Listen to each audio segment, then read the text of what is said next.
पाठचर्या की रूपरेखा एनसीएफ 2005 के अनुसार कौन सा कथन सही है? तरह एनसीएफ 2005 के अनुसार इनमें से कौन सा कथन सही है?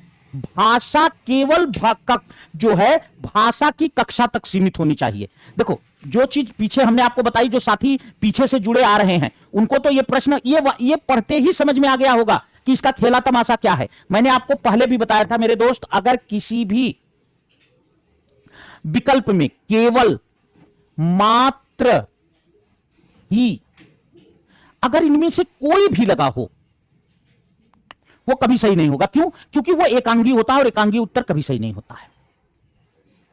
भाषा शिक्षण एक प्रकार से अन्य विषयों की कक्षाओं में भी मौजूद रहता है, बिल्कुल 100% सत्य है। अरे भाई एक बात बताओ, हम तो बहुत सुंदर उदाहरण देते हैं। अगर मैं कहूं कि माता जी ने बाजार से 1 किलो लड्डू खरीदा, इस है तो ये प्रश्न, चलो अगर मैं ये भी छोड़ूं, मैं अगर गणित का एक सवाल लूं कि एक फल वाले ने 10 रुपया प्रति किलो की दर से अमरूद खरीदकर 15 रुपया प्रति किलो की दर से बेचा, उसे जो है मान लीजिए 10 रुपया प्रति किलो की दर से 1 कुंटल या 100 किलो अमरूद खरीदकर 15 रुपया प्रति किलो की दर से बेच दिया, उसे कितने रुपए का लाभ हुआ या कितने प्रतिशत का लाभ हुआ, जो भी पूछना चाहें। तो एक बात बताओ, इस पूरे प्रश्न में 10, 15 ना, यही तो केवल अंक है, बाकी तो सब भाषा ही है। एक अमरूद वाला इतना खरीदा, इतना बेचा, तो ये सब भाषा तो हर जगह रहती है। ठीक है, बच्चे विद्यालय आकर ही, देखो ये पकड़ लिया, प्राथमिक स्तर पर भाषा सीखने सिखाने में केवल, मैंने कहा आज आपको ऐसे प्रश्न दूंगा जिनसे सॉल्व करने का तरीका मिलेगा। समझ गए? देखो एक तरीके से पूरा प्रश्न सॉल्व। मजा आया हो तो साथियों के साथ शेयर करना। क्वेश्चन नंबर 2 कह रहे हैं, भाषा कौशलों के संदर्भ में कौन सा कथन सही है?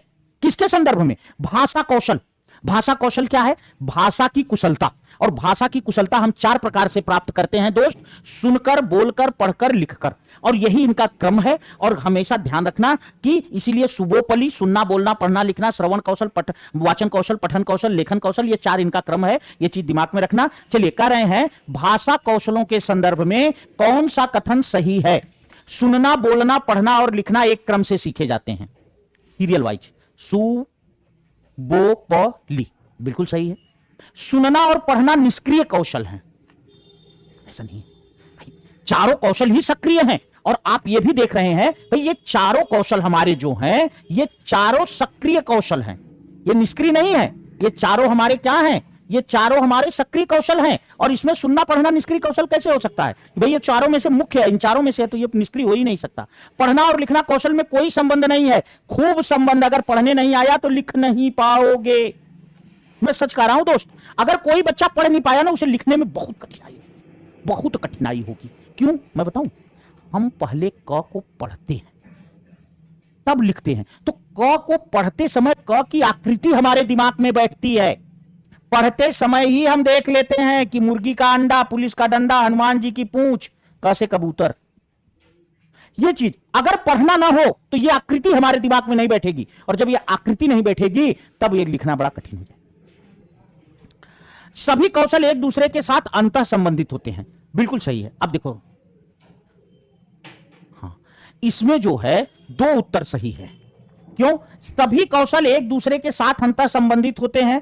ठीक है, हो सकता है यहां संबंधित नहीं होते हैं रहा हो, चलो नहीं होते हैं ऐसे कर लो, तब यह भी गलत है। क्यों? देखिए 2 बात ध्यान रखना, 2 बात भाषाई कौशलों में हमेशा ध्यान रखना, जिससे आपके भाषाई कौशल के 80% प्रश्न सॉल्व हो जाएंगे। केवल मेरी 2 बात दिमाग में बिठा लेना। क्या? भाषाई कौशल क्रम से सीखे जाते हैं।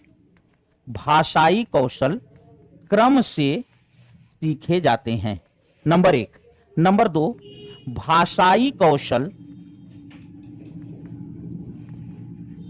परस्पर अंतः संबंधित होते हैं। भाषाई कौशल परस्पर अंतः संबंधित, भाषाई कौशल परस्पर अंतः संबंधित होते हैं। ये दोनों चीजें दिमाग में रखना। तो अब यहां भी गलत है, एक तरह क्लियर। चलो अब मैं आपके कमेंट भी लूंगा। प्रश्न नंबर 3 कह रहे हैं, उच्च प्राथमिक स्तर पर भाषा की पाठ्य पुस्तक में, हायर सेकेंडरी लेवल मतलब 6 to 8, उच्च प्राथमिक स्तर माने छठी से आठवीं।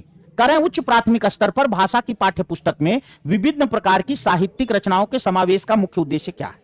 देखिए ये कह रहे हैं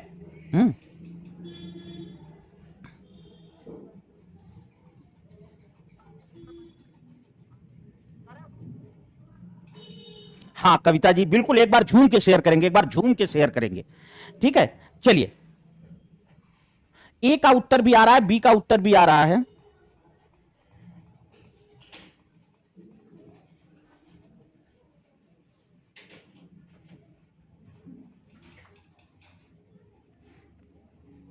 अच्छा